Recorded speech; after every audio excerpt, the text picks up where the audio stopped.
Dark Diamond. They're followed by a... Gave him a spacious race as well apart. And it did work because at the finish he had a very good record. The benefit of that warm winter sun was evident when Century had his first start at Wait for Age. Acidity well clear with 300 metres out. Century starting to peg him back a little bit. And here's Kazanlik coming with a big run.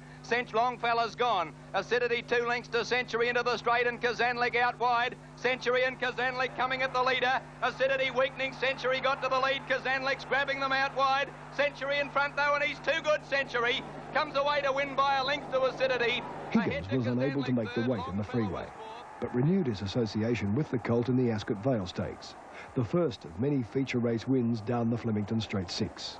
For later. Trainer Ken Hilton had believed in Sobar's potential before the colt had raced.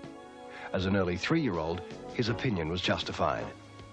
Having only his 5th start in a race, Sobar was to be tested against seasoned Wait for Age performers.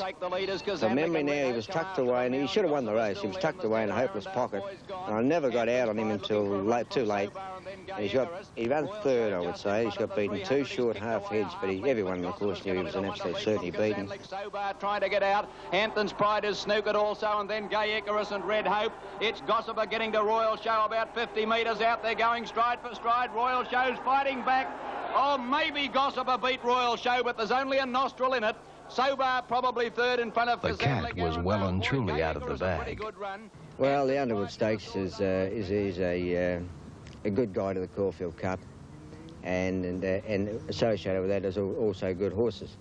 So, and to him to start a hot favourite in the race, but he really treated the horses without respect. He just beat him that way too. He was too good for him. Tordo led on the turn with Sobar moving up to tackle him as they swing around the turn into the straight. They've both hung 2 lengths away, Gossiper and Royal Show, but Sobar took the lead, the 3-year-old. At the 150s, tackled by Royal Show, Gossiper. Then Double Irish and Gay Icarus running on fairly, but Sobar in front. He's a length and a half in front of Royal Show with 100 metres to go. He's got it well won, Sobar. He's a mile too good. Kazanlik's going to fly home and run 2nd. With an easy Wait for Age still reaches mammoth proportions. Red God and Latin Knight sharing favouritism at 5 to 1.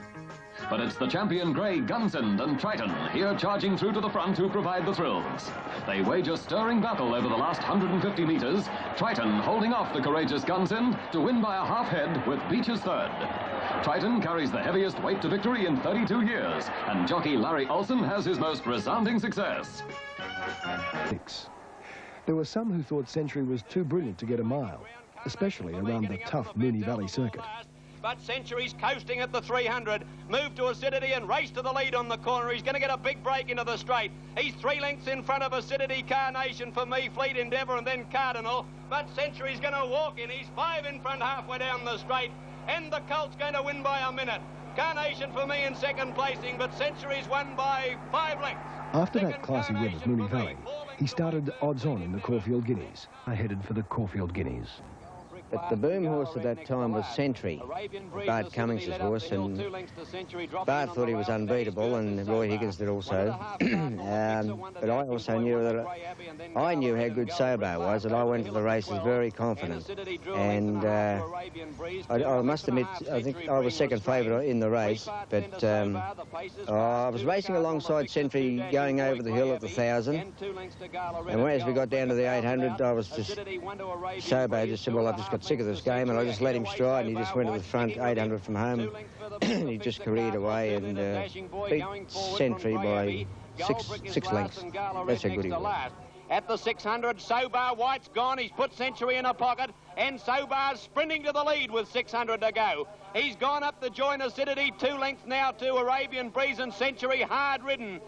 2 further back, the Fixer Cardinal, and a gap further back, Grey Abbey. On the turn, 450 out, and Sobar coasted to Acidity. They're 2.5 lengths to Century, who's in trouble. Sobar took the lead when they straightened. Century's gone, might be lucky to run a drum.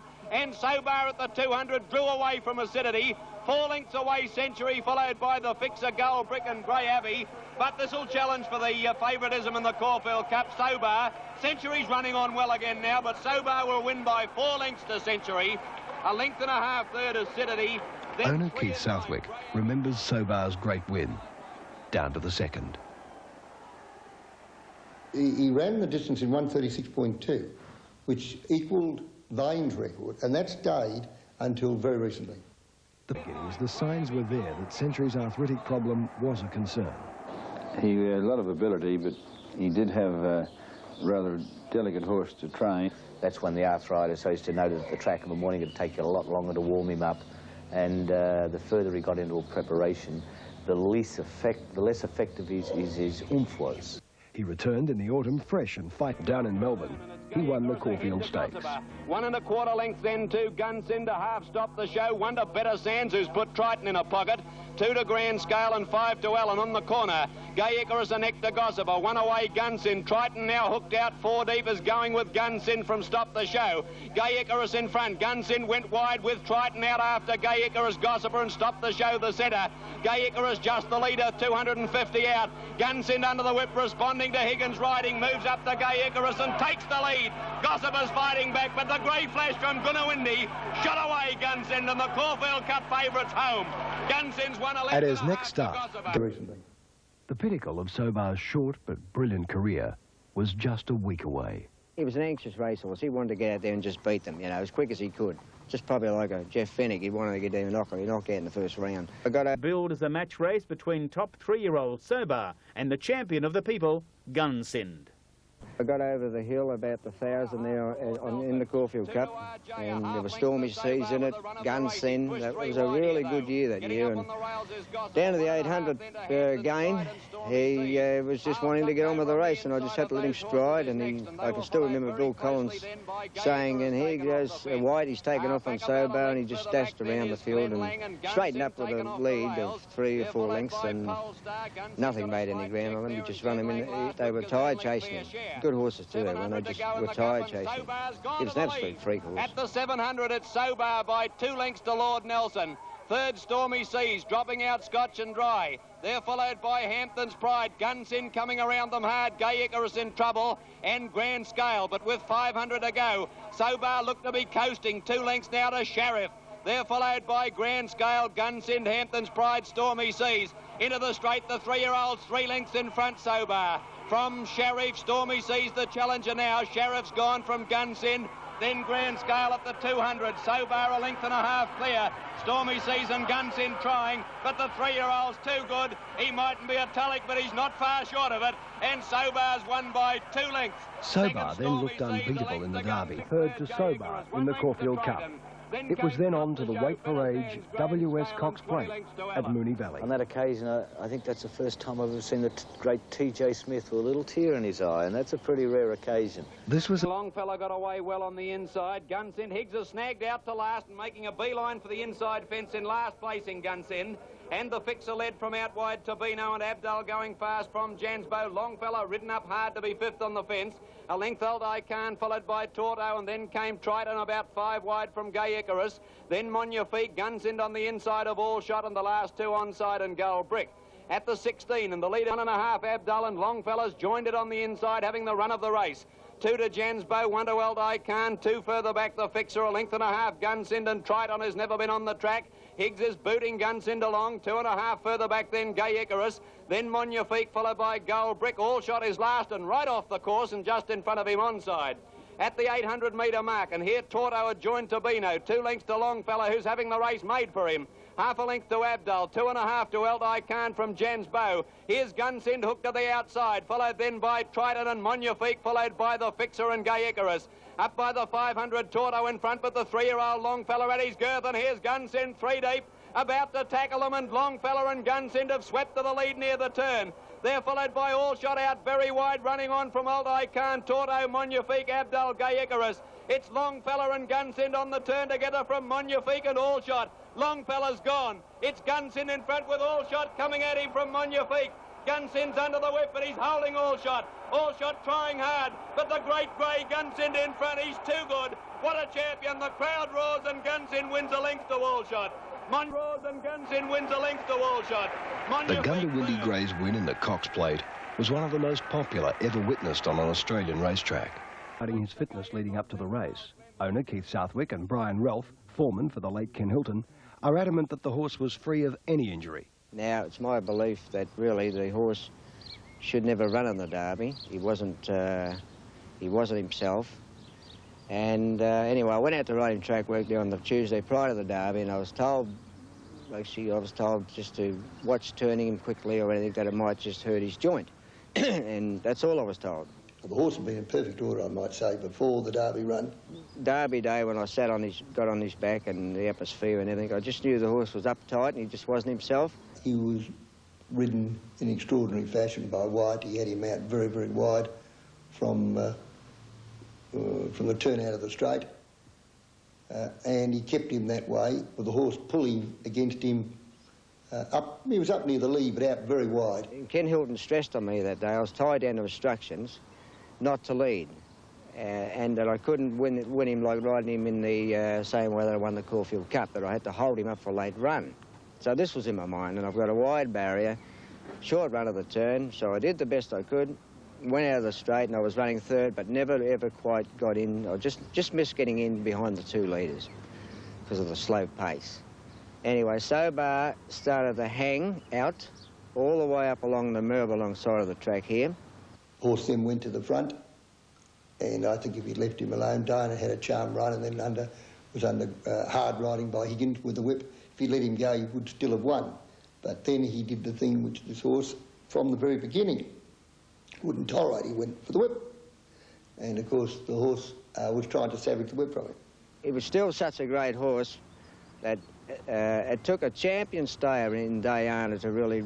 And he only just running down the last half a furlong or so in the race. Sobar a little restless, settles down now. Ready, racing this time. Arabian Breeze and Carnation for me with the first out, with the fixer going fast. Salvo, Longfella and Gala Red there. Sobar on the outside, and they're followed by Aberfoyle on the fence. Diana pushing through, and Euripides and Monvan were last with Better Sands in front of them. Out of the straight, Arabian Breeze led. Sobar caught 4 or 5 wide at the 1,600 metres, and the leader, Arabian Breeze, one of the fixers. Sobar's fighting hard with White. He's got out 4 or 5 wide at this stage. He'd be about 4th. Carnation for me, Gala Red inside him, and on the turn 600 out, and Arabian Breeze joined by the fixer who's under pressure. A length Carnation for me, and Sobar, who's never been on the track. The fixer took a narrow lead as they straightened now. From Arabian Breeze, Sobar pulled out to take the run now from Carnation for me and Diana, and Longfella trying to get through, but Sobar coasted to the lead at the 200 with Diana going with him from the fixer, Longfella. Then Carnation for me. Sobar's hard-ridden, Diana sticking with him. This is not going to be easy. Sobar's a neck in front. Diana under the whip, staying with him. Sobar just the leader, then Longfella. Diana drew level with Sobar. Diana's doing better. It's a boil over. Diana got to the lead and won it ahead to Sobar. After the race, of course, I asked White, what was he doing? He said, oh, he apologised to me and said he rode a bad race. Following the Derby, Sobar was rested. While being prepared by Hilton for an autumn campaign, he suffered rested. While being prepared by Hilton for an autumn campaign, he suffered a tendon injury. Ashton Clements had rung me a number of times, and he has a reputation, or had a reputation then, and still has, for treating horses with tendon problems. Anyway, I decided, with Hilton's consent, to... In 1972. The $20,000 Craven A Stakes down the straight 1,200 metres course with Beaches and Tolerance well favoured. Nippon carries the hopes of many, and Century shares second favouritism. Melbourne's top caller, Bert Bryant. They're off and racing this time. Kister bounced out in front of Nippon down near the inside, and High Gypsy was going like the wind in the early part, and so was Prize Lad. Tolerance ducking in behind that group, couldn't go with them. Bullet in the middle was going like a spear. Play with them too as Workman. In fact, it may be ahead in front. Just behind them came Bullet, and they're followed by Tolerance getting up along the inside rail. 400 metres to go. Kister joined now by Nippon. Wider out as High Gypsy. Make Mine Roses. Century going through in the middle. Workman on the outside. Tolerance trying to get up on the inside rail. A great race where Nippon has got his head in front of Kister. Make Mine Roses and Century is trying hard. Nippon in front, 100 yards left to go. And here's Beaches coming out of the pack, flying home. Beaches going 2 to their 1. They hit the line. I don't know. I wouldn't dare pick this between Nippon and... A brilliant victory for jockey Alan Trevena and Beaches to take his stake earnings to over $48,000. The 4-year-old has now been placed 24 times from 25 starts. The 1972, and as always, Australians everywhere will stop to listen to the Melbourne Cup, the most prestigious event on the Australian racing calendar. Boogie of betting, both with tote and bookmakers and the traditional lunch on the lawns. Not Oaks Day, admittedly, but fashions well to the fore. The massed Highland bands presented a beautiful picture on the course proper prior to the Cup, and they're just about set as the parade comes down the race. 3 greys. The clerk of the course leads out Gun Sind, Baghdad Note. All set in the Cup to run 1972. And they're off. A great start. Gala Red near the inside was the first out, grabbed by Alti Khan, who began brilliantly, and so did Battleground, and there followed by Saboli, who got out in a hurry, followed by Piping Lane, whilst in the middle of the track, Scotch and Dry is putting them down fast and careering up, although out in the shadows in search of the early lead, and T-Break is tracking him on the outside as they start the run down towards the course proper the first time, where Scotch and Dry on the outside has got to the front from Alti Khan, followed by Battleground, sneaking up on the fences. Gala Red out wider as T-Break, a length and a half further back then as Dark Suit tucked away on the inside of Zaboli. A length and a half to Piping Lane, followed by Double Irish, then Tipping Time tucked away on the inside of Hull, who's gone up on the outside of that field. Polestar is racing between horses, a length and a half to Gun Sind. He's on the outside of Stormy Seas. Back they career with 1,250 metres to go, and Scotch and Dry said, catch me if you can. He's about 5 lengths to Aldi Khan, a length and a half further back in the field as T-Break on the outside of Battleground. About 6 or 8 lengths further afield as Hull. Magnifique is going forward around the outside, and Higgins said, let's go, boy, on the champ Gun Sind. He's gone up fast, and they're followed by Piping Lane as the crowd roared. In behind them, Double Irish, followed by, at the head of the others, Polestar, pulled around Gala Red and Stormy Seas. A length and a half further back to Baghdad Note, tucked away on the fence there, followed by Tipping Time, and well back as Anderson Doug Ligg as they race along past the 700 metres mark. Now they're coming from all over the globe, where the leader is Scotch and Dry. He's about to be tackled on the outside by Alti Khan, and Magnificent is ranged up to make a line of 3. Glen Lang is 4, Polestar is 5. On the extreme outsiders, Dark Suit coming into the picture. Around the corner, 400 to go. Alti Khan reached the lead now. Coming out of the pack is Battleground along the fence, and Magnifique has grabbed the leader, and wider out is Double Irish, and here comes Gun Sind. At the 250-metre mark, it's Magnifique by a length and a half to Gun Sind. Piping Lane could be the danger. Wider out is Stormy Seas and Double Irish. Piping Lane has moved up, got his head in front of Magnifique. Wider out Stormy Seas and Gun Sind, but Piping Lane has won the money. A boil over. Piping Lane first, Magnifique second, close for third between Gun Sind and Double Irish.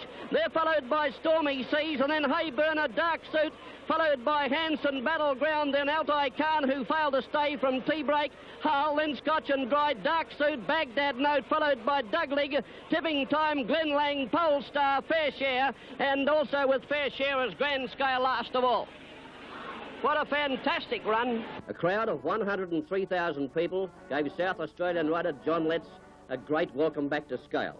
On number 16, Piping Lane, John Letts having his first ride at Flemington, let alone his first ride in the Melbourne Cup, followed in by 6 Magnifique and 1 Gun Sind second and third. No, he only won third in the race. In the autumn, Gun Sind farewelled his Melbourne fans in great style. He was such a character to the public. He used to stop and look back up into the grandstands out when he was going out on the track, and the public loved him. They'd stand and applaud him, and he'd basically nod to them on the way to the barrier. And the at Flemington, March 17th, 1973, to see the final appearance of the Goondiwindi Grey in Victoria. This great horse came down the race at Flemington to the plaudits of a very big crowd who'd made their way to see him make his final appearance in his last effort to win. Known as a Hollywood film star, Gun Sind never left a photographer in doubt. Is there one on the left, sir? There are 3 of them, he said to Mr. Higgins. Maybe there's one on the right. That is my best angle, sir. Mr. Higgins, says Gun Sind, have we missed one? Yes, we have. There's a gentleman on the right with a camera. This is the last one. The Queen Elizabeth Stakes, Small field of 6 got away in good order, and of course the grey Gunsynd, you can see, not anxious to lead, is being eased in behind Lozenge, which has the pale blue colours. Here's the leader, Altai Khan, coming across from the outside as they go out of the straight. White-hatted one come out now, Battleground, and split them, making it difficult for Gunsynd to get around. They're homeward bound, and Altai Khan's rider gave it a crack with the whip. Battleground in the middle, Gunsynd is starting to wind up, the others have burned off. And the mighty grey from Goonawindi, who's thrilled so many crowds over the last few years in Victoria. Not going to have a lot up his sleeve. He's a length and a quarter in front, but he's going to win it. Battleground and Altai Khan sticking to him, but Gunsynd ridden hard, won by 3/4 of a length to Battleground. And perhaps it's just as well it's his last race here. The Gunsynd of old, he would have beaten them by lengths, and he actually struggled to win that day, and he came back to scale a pretty weary horse. And Tommy Smith wasn't here at the time. He was in Sydney, and the owners were here. And when I dismounted, I turned to 2 or 3 of the owners and I said, "Oh, look, please do us all a favour. Finished. Stop him, retire him. He's living on his heart now." But the champion who wouldn't give in won 2 more races. The 29th and last win of the great horse's career was yet another special day. I think his finest performance today, they made a presentation at Randwick, and they made it in the straight, and when the crowd was clapping, he just put his head down and lifted his front leg up. I thought that was an amazing performance. Gunsynd retired to autumn fresh and fighting fit. His prime target, Flemington, and the straight 6. I'd have to look at his win in the Newmarket Handicap as a 3-year-old as probably the highlight of his career. It was, he was an Omen tip in that race. It was, I think it was the 100th running of the Newmarket Handicap, and he was aptly named Century. In front, Century's grabbed him with Torto and Idaloo from Amber Dew, but Century sprinted away and the Omen tips won the money. Century's drawing right away to win by 2 lengths. He treated Australia's best sprinters with contempt and smashed the race record. But there was a price. Well, you know, I suppose you've got to then again look at it from a handicapper's point of view. He carried overweight for ages as a 3-year-old to beat open-class horses in the Newmarket Handicap, and you are then going to pay the penalty because he'd proven that with that extra poundage that he was better than the horses around at that time. In the saddling enclosure, Roy Higgins astride Tontonen, second favourite for the Golden Slipper, and there's start finisher Baron Bold and Chris William. Odds-on favourite and undefeated in 6 starts, Imogil. Kevin Langby up.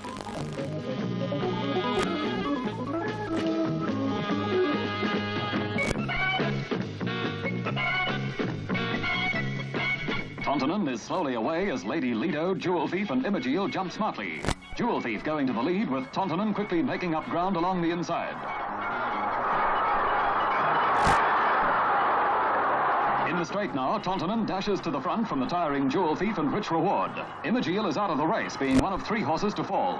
Inside the 200 metres, Tontonen is going strongly and seems a certain winner. Snuff is finishing well, but has no chance of making up the leeway, and Tontonen goes on to beat Snuff by a length and a quarter, with Strong Plea third.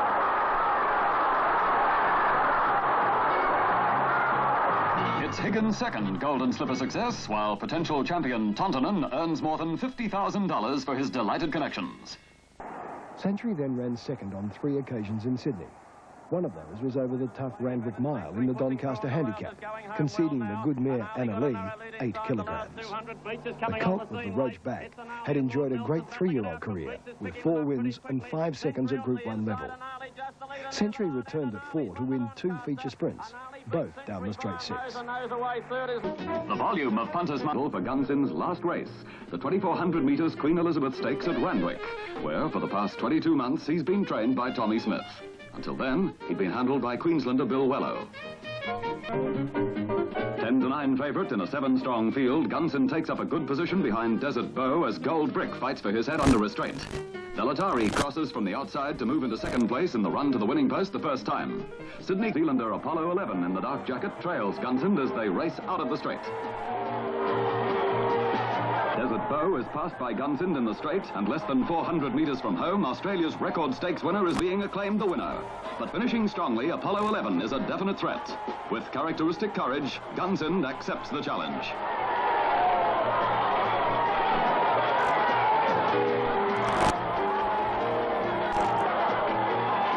Inside the 200 metres, Langby brings the whip into play as John Duggan on Apollo 11 rides hands and heels. Typically, Gunsynd battles to his limit, but Apollo 11 is too good, winning by half a length. But even in defeat, Gunsynd adds to his stature again, proving there's never been a gamer one than the Goondiwindi Grey. It's been